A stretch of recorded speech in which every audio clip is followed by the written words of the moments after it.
Hello, it's John Lord here, and I'm continuing my series of videos on plants in our gardens. We have a 2-acre garden here, and it's been developed over the last 10 years.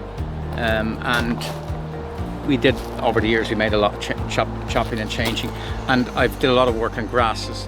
And you can divide grasses into a few different categories. One very good category would be grasses that are good and grasses that are useless. That would be the first category, and a lot of grasses I found are useless, are not good. The second category, which would be more helpful category, grasses that are evergreen and grasses that are deciduous. In other words, grasses that hold their leaves all the year round and grasses that lose their leaves in the winter. Now, of the two, the ones that lose their leaves in the winter tend to be better. They tend to be easier to manage because when you get rid of their old leaves, their dead leaves, you have fresh ones for the year. And there's nothing on the grass that's more than a year old, so it's always very fresh. Now we start with this grass here. This is not a pampas grass as such, but it's related to the pampas grasses from Argentina. It comes from New Zealand. It's called the New Zealand Toto, and it's an evergreen, and obviously, as you can see, for the bigger garden. Now, over the years, it really has no mechanism for getting rid of its old leaves. So after a good number of years, it will get very congested. And in the olden days, people used to set fire to them. But what you can do, and it's a really handy tip, you have a very large one of these, more than likely it's the ordinary pampas from New Zealand. What you do is you grab a handful of leaves very carefully like that. You have to be careful with these grasses because if you go into them, they cut. They have sort of serrated edges like a bread knife, and they're serrated when you go in. Serrations are pointed out, and that's to stop the animal going in. When you go back, there's no serration, so the animal hurts himself going in, and when he goes back, he doesn't hurt himself at all. So the animal will often avoid them. So what you do anyway is you grab a handful of leaves like this, tie a big piece of strong twine around, and you walk around and walk around and walk around and walk around and walk around and tie it up really, really tight so it looks like a trunk of a tree. And then you get a very sharp saw and you cut the whole thing away to 0. And you do that in April or May.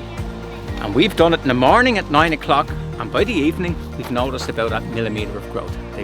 They come back very quickly. You never do it now. This is the autumn, heading towards the autumn. You never do it in the autumn, you always do it in the spring. It's lovely and fresh. Now, if you did it with this one, because it's one of the earlier flowering ones, you'll miss a year's flowering. If you do it with a normal pampas, you don't miss the flowering, you still get the flowering that year. Anyway, here we have, that's the New Zealand Toto, an evergreen grass. And grasses like open situations. Now, grasses and bamboos are related, and this is how you know the difference.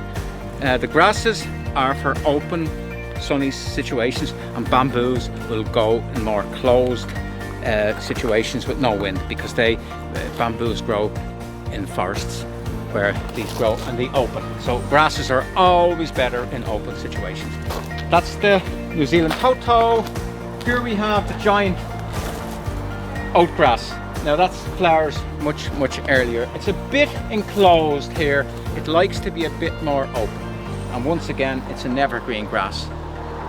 And every few years you should bite the bullet and cut it to the ground. It's very good for it, even though you probably use, because it's an early flowering one, you'll lose your year's flowering. Now we'll get on to talk about the 2 grasses I use the most, and both of them start with the letter M. There's Miscanthus and Millennia. Miscanthus from Japan and places around it, and Millennia from Ireland and places around it. They both are deciduous grasses, and they will grow in heavy ground. They're very, very easy grasses, and they will tolerate lots of wind, and they are extremely easy to grow. So we'll start, where will we look? We see the grasses everywhere. We look at the evergreen, we look at this type. That's a Miscanthus. Just a little planting here, you see. It's earlier on. And we planted 3, and funny enough, we're going to plant 2 more. We decided, that's the thing about gardening, you do one thing and then that leads you onto something else, and it never stops. It goes on, because nature goes on forever, so you go on forever with gardening. This is a Miscanthus, and it's a variegated one, and so you'd never use it in naturalistic plantings because it has a slight artificial look about it because it's variegated, but it's a very nice specimen grass. It rarely flowers in Ireland, sometimes it does. Here's another Miscanthus over here. See, I'm making this up as I go along. When I spot stuff, I think there's something to say about it.